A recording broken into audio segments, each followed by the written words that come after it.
Good morning and welcome everyone. And this is the last day of February, and we have our latest Indic Book Club Writers Open House with Otis. And thank you all for joining. You know the drill.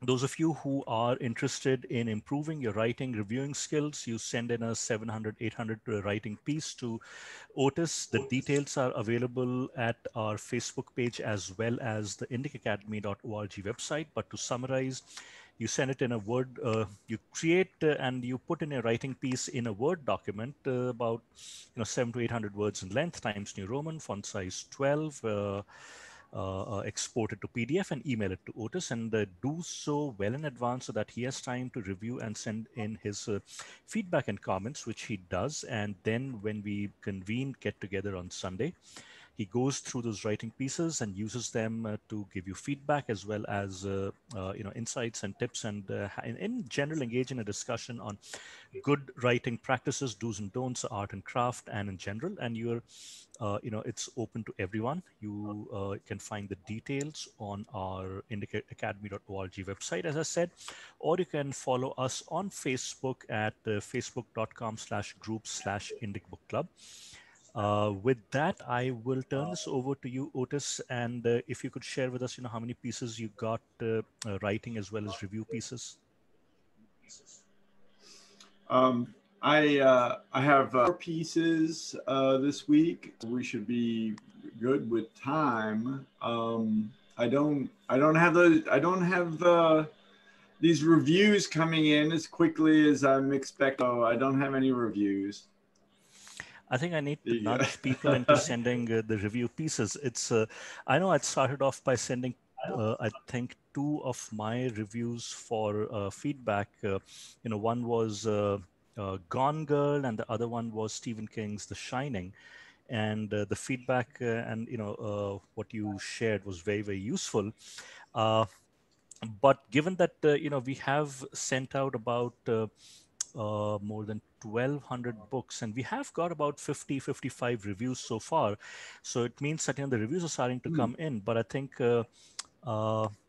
I'm not sure if people are not aware of it, which is I've sent in a couple of mail newsletters, but perhaps I need to nudge people a little more, because it is not one of those obvious things that people think about, that writing, yes, of course everyone needs help and they can improve their writing, but I think when it comes to reviews, people are a little less cognizant of the need to, or the fact that good writing principles apply equally well to reviews as they do to general creative works of fiction or nonfiction.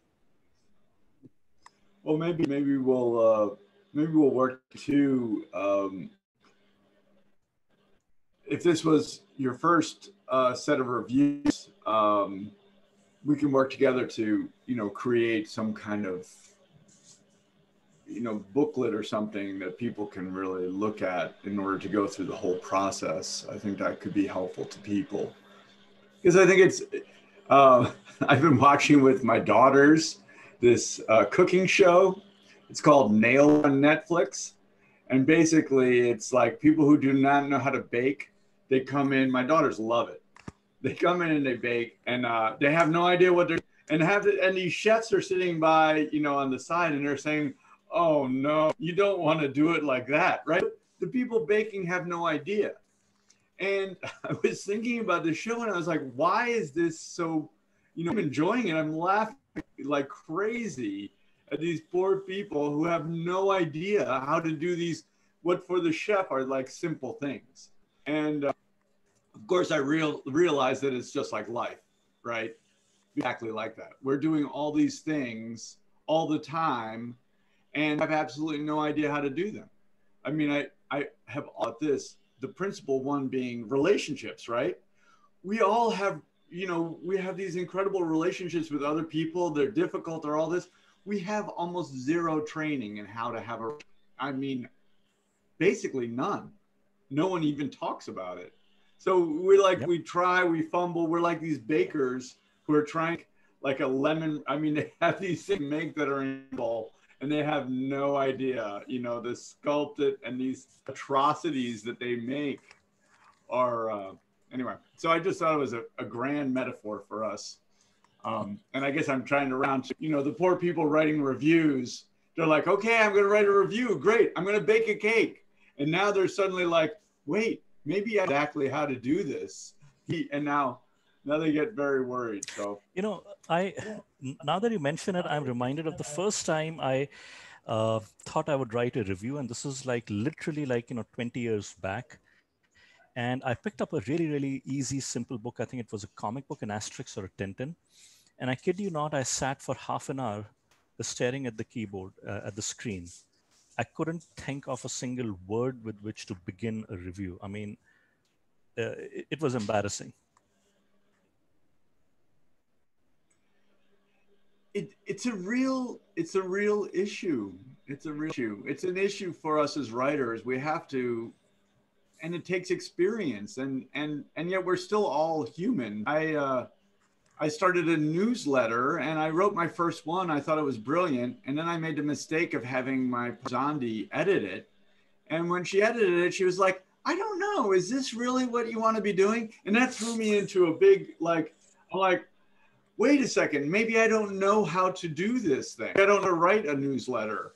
And then, well, so far I haven't written one. I mean, I wrote the one, I was ready to go. I had it scheduled. And then she said, I don't know. And I took it off. And I'm just like, I'm in a tailspin. And that might be, a little bit what you have with viewers. You're like, yes, I want to do a review. And then suddenly it's like, this is how you do a review. And they're like, woo. And they're out.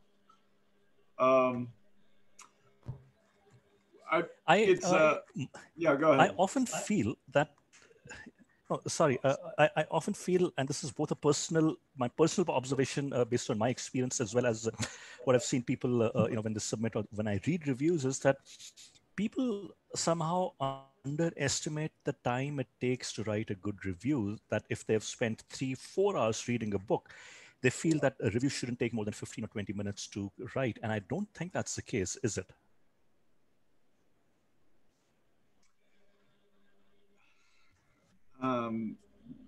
Not if you, well, it really depends on the person. They used to say there's this writer, wonderful American writer. I think they said this about Flannery O'Connor. So Flannery O'Connor is this tremendous writer, and I recommend her.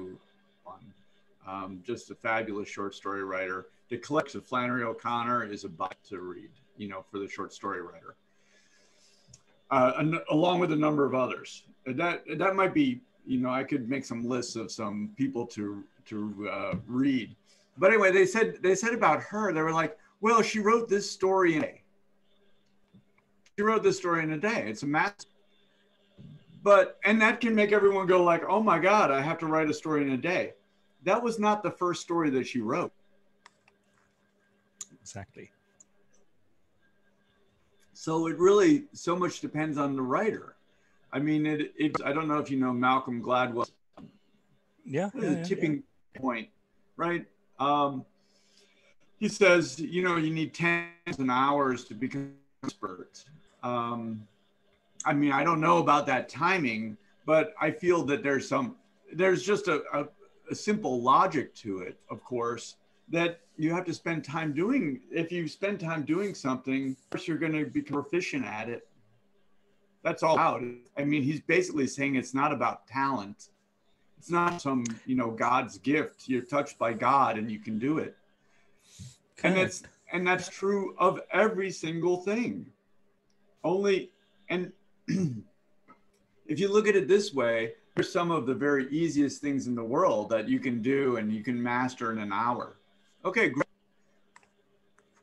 But in regard to writing, for example, you have someone who's their first review here, but you have people who are also publishing reviews who've been writing reviews for 10,000 hours.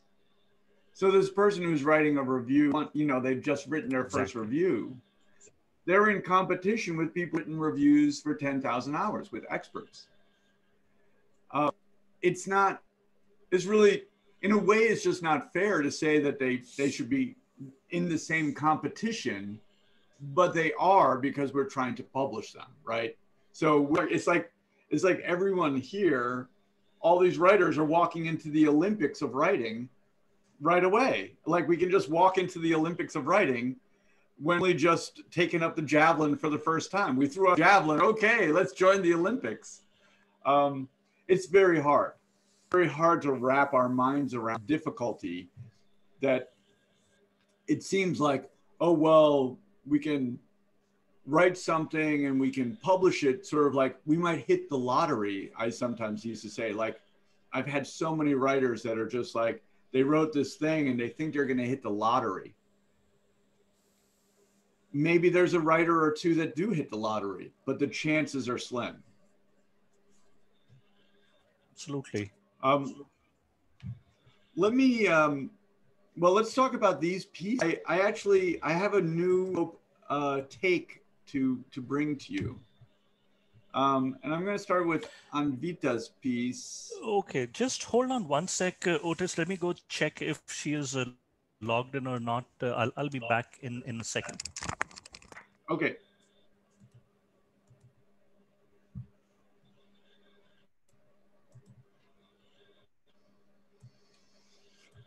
Oh, why are you doing this to me? How are you? Who else is here? I'm good. I'm good. Oh, good. Rashna, how are you? I have always wanted to ask you one question, Otis. Yeah, hi. Yeah. She's here. Okay. Ram, did you want to start with a question? No, it's something different. So I will ask that later. Okay. Let's. Did I share this screen already? I think I did. Yes, you did. Okay.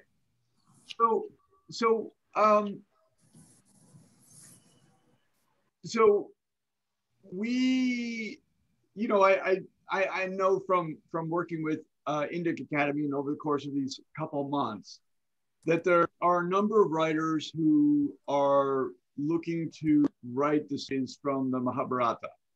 Okay, so I don't know the written version of the Mahabharata very well, so you have to forgive me for that. In fact, I don't know it at all. I think I keep asking for a recommendation for a great translation of it, and then I think I keep getting them and I don't write it down, and then I don't get it and I don't read it. So it's on me. So I understand that. I'm going to send you a recommendation, Otis. This one is written by R. Narayan, and it is like less than 200 pages, which in itself is an accomplishment given that the original unabridged text runs into about 7,000 pages. So obviously, you know, it's going to lose a lot. You know, a 200-page translation will lose a lot, but at least it'll give you the overall gist of what the story is about. Okay, so can you send that to me on email? It's a place where I will do other things. Here, it's not. I can't do. I have a foot issue. Well, thank you. Well, and I watched that. The British director. My mother was very involved in the mob for a while, and we watched that British movie from the 60s or 70s maybe. So I know it a little bit. But what I want to talk about is different meanings. So what I when I think of the Mahabharata, it's a work similar to, let's say, the Iliad and the Odyssey that I'm more familiar with. So it's coming out of an oral culture where there might be some people writing something, but basically it's getting out to the people who storytellers who have a system. The book that I go to, it was actually incredibly influential, and it's shaped my entire life for some weird reason. It's this very academic book called Orality and Literacy by Walter Ong. It's a fascinating book that I read when I was in college, when I was nuts who basically only drank beer. It's just ridiculous that it should have influenced me as much as it did. But anyway, these stories come out of what Walter Ong was calling an oral culture primarily, where information was orally through storytellers around in the villages and the hinterland and all. and had a court where people were working on the stories and telling them, et cetera, et cetera. But finally, they got out to the people by storytellers going out and telling the stories and getting paid a little bit for it. I love that. I always took that away. I always thought that that's actually, that well describes what the job, all of our jobs is. We're storytellers. We tell stories, and if they're good and they engage people, they give us a couple shekels for them or whatever kind of money so that we can get some bread and eat again. And then we go and we tell the story in the next village. That, I think, is the pure way to tell stories, honestly. But at that time, when the oral culture, there was a lot that was being kept, and the information was really ordered by rhythmic devices. So it was like various rhythms and poetries are the things that made the story, and it just connected us a lot of historical events that took on, see it, some of the realm of mythology, because like we know, like the telephone game, storyteller tells the story here, they tell it here, it changes a little bit, and it changes a little bit for the audience, and it becomes a little bit larger than life. And this is the way storytelling is, and it still is. If you know.